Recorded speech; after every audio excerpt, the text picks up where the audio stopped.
Hello again everyone from Tokyo, Japan, and welcome back to Japan Vintage Camera. In today's video I'm going to be reviewing something of a unicorn camera. What I mean by unicorn is something which I've heard about on occasion and seen an image of from time to time, but I've never actually seen it in real life with my own eyes. And in that case, unicorn is a good description for this camera. Now, this camera arrived in a large box of cameras which I received last week from one of my suppliers here in Japan. And this guy supplies a lot of the cameras which I list for sale in my online stores.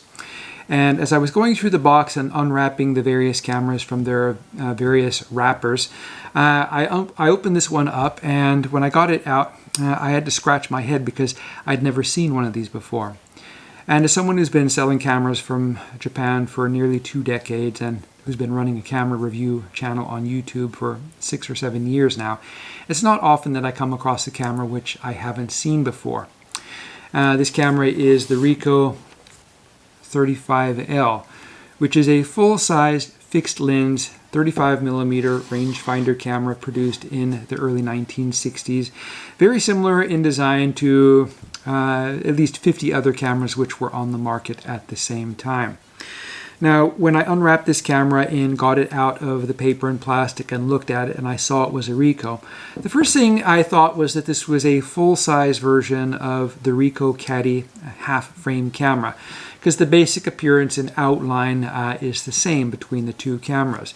The kind of curved corners here on the top cover and this pop-up rewind knob on the left side here are features which this camera shares with the Ricoh Caddy. The Ricoh Caddy was quite a popular, inexpensive, very well-made camera, and I still see lots of them here in Japan. But I never see any of these cameras, the Ricoh 35L. And as I researched these, I couldn't find a whole lot of information. There was a little bit out there along with a few sample photos, but there wasn't really much to go on. And what I was able to learn is that Ricoh released this camera in 1962, and it suffered from poor sales because it was a rather expensive camera, and it was competing directly against another Ricoh rangefinder camera, which was the Ricoh 300 series. The Ricoh 300 series, there were 4 variations of this camera: the 300, the 300S, the Ricoh Wide 2.4, and the Ricoh Max, which was the version with the faster lens. And the Ricoh 300 series was a much simpler, much easier to produce camera and less expensive, and it sold very well. And I find lots and lots of these in Japan even today. And I guess Ricoh decided that rather than produce the 35L and lose money, that they would put the resources to better use and perhaps use it to help them work on their SLR camera program, which they were going full steam with back at that time, like most other makers were. So let's go ahead and take a look at the features, controls, functions, and how to use the Ricoh 35L. We'll go ahead and take a look at the top, and I really love the design on the top of this camera. It's very clean, very minimalist, very simple, very easy to use and understand. The first thing is this kind of pop-up rewind knob on the left side. As I said, the same kind of design which came from the Ricoh Caddy half-frame camera. The next thing is this flash shoe.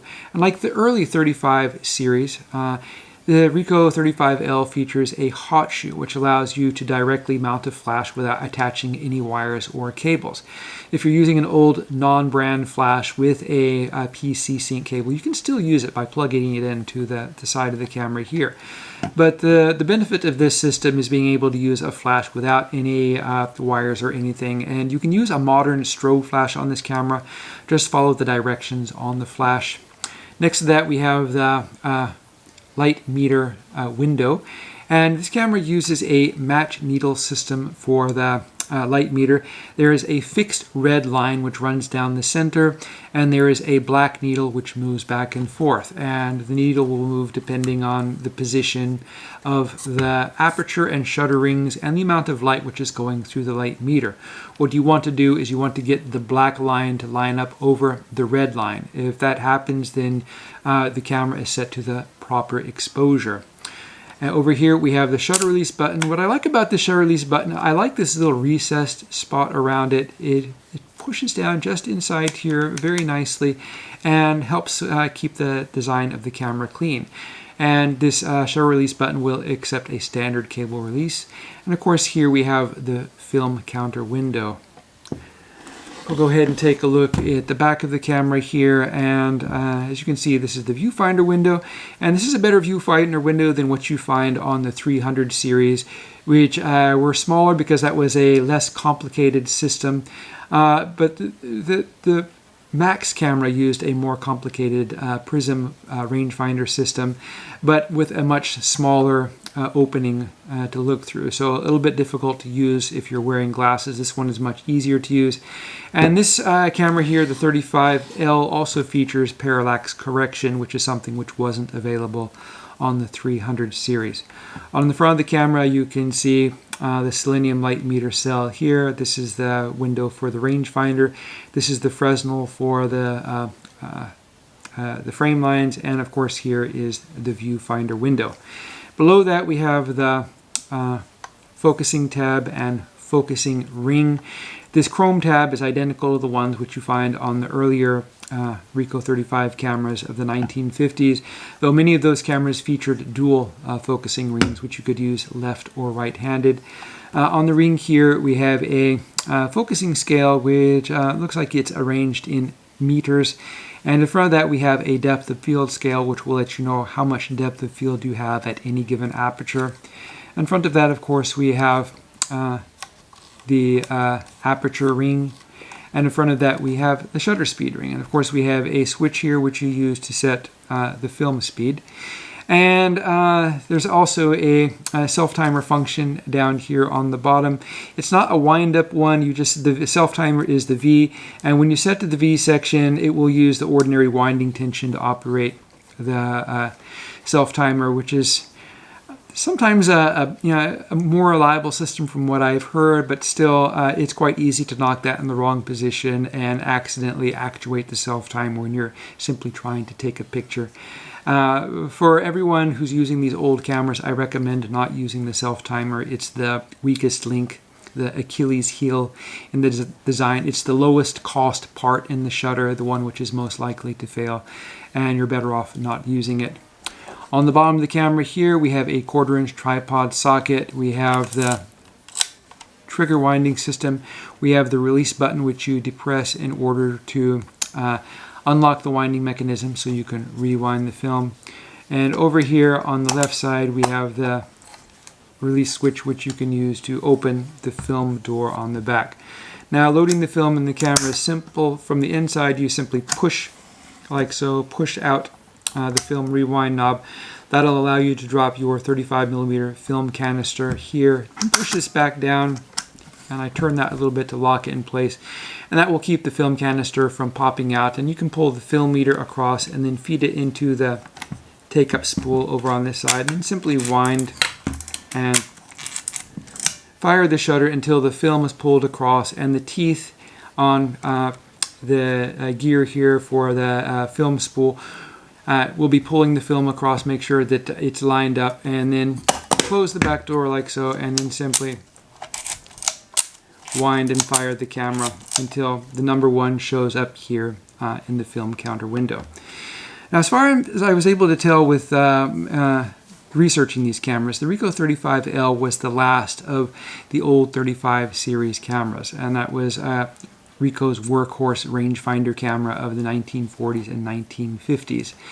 The earliest versions were often called the Ricoh or the Ricoh 2, which were a much simpler camera with a couple of knobs on the top for winding and rewinding. And the later versions featured a focusing knob on the front to focus the lens.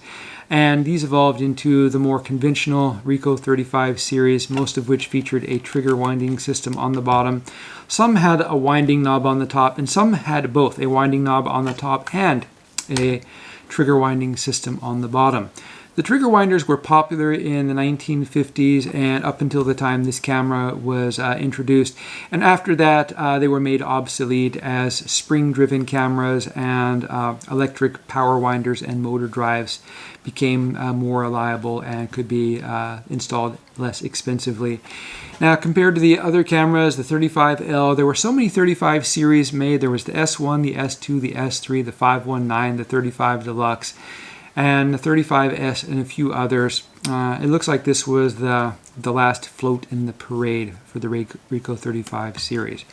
So it's a pretty cool camera, and looking at this camera on the inside, it's an extremely well-made camera. There were no corners cut when they were producing this. Everything on the inside and outside is made to, I guess, the maximum technological capacity at the time. I especially like the mechanical interface system between the aperture and shutter speed and the light meter system, which is of course more reliable than electrical connections used in other cameras at the time. And I like the quality of the optics on the inside. The different mirrors and lenses and things like that are extremely well made. Everything is ruggedly set up in this camera, but there are a few downsides to that. The complicated mechanical mechanisms in the top of this camera tend to stick. And if you pick up one of these cameras, it's very likely that first the rangefinder is not going to work. It didn't work in this camera, and I found 4 different linkages in the rangefinder of this camera, and the four different ones were stuck. And I had to clean them out and lubricate them in order to get the rangefinder to work again. I had the same issue with the mechanical linkage for the light meter. First, the linkage which allowed the light meter to rotate on its pivot, that was stuck. And then the 2 cam followers which reach down to engage the cam in the back of the lens. Both of those were stuck. Taking them out and lubricating them and putting them back in fixed up the problem and got this camera into good working condition. These cameras are extremely well made. The only issue I can find with them is that the original lubricant is not very high quality. But on the other hand, I don't think these cameras were designed to last as long as they have. This is a 65-year-old or so camera, so it's obviously going to require a little bit of service and maintenance over that amount of time. If you find one of these cameras, they are not that difficult to take apart or understand. Removing the top cover is quite easy. There's just a screw here. There's a screw behind the take-up knob. You take that off, you can pull off the knob. There are 2 screws on this side on the top cover. Remove those and the top cover slides right off. If you need to remove the rangefinder for lubrication, there are 3 screws which hold it on. There are 2 on this side, there's 1 on this side, and one of them kind of fits under the reader for the light meter on the top, so you have to be kind of tricky with the screwdriver to get that up. But remove those 3 screws, it comes out, and then you can lubricate the different pivots on the inside and get the rangefinder system working. And to adjust the rangefinder system, you can remove the top cover here. You'll see the access ports. I said the flash cover here. The access ports are underneath this. And as for the light meter system, if that's sticking, a little bit of thin machine oil on the pivots. You'll see the linkage. If you turn the light meter, you can see where it runs, where you should put the oil. And you can just follow the links from the light meter itself down into the body of the camera. So very well made, very simple, a very interesting machine. So if you get lucky enough to find one of these cameras, you'll hopefully have a wonderful experience with it. The lens on this camera is probably the best feature, the 48mm f2 lens. This is one of the faster lenses which came on the Ricoh 35 series. The only faster one was on the 519. I think it's a similar design lens, but I think that the f2 lens has more contrast and is more sharp from what sample images I've been able to find. This lens was used on the Ricoh Max and a couple of the other 35 series cameras. So if it's a good enough design to be used on 2 or 3 different models of camera, it's a good design. So I hope that covers it all. I think I've covered about everything I can about this camera. If there's more to talk about, I certainly don't know about it. So I do plan on doing more reviews in the future. I've got more cameras on the way in which I plan to review. I will be listing this camera for sale shortly in my online stores. I've got it fully functioning right now. The only issue is that I didn't line up the light meter needle correctly, and it's touching a little bit, so I've got to take the top cover back off and adjust it so it's not rubbing, and this camera will be fully functioned as it was originally. So that being the case, when I have it ready, I'll have it listed for sale in my online stores. I'll post links to my online stores in the description below the video. As I said, I'll be reviewing more cameras in the near future. If you'd like to see these videos, please subscribe. If you like this video, please click the like button. Thank you very much for watching, and I hope you tune in again soon.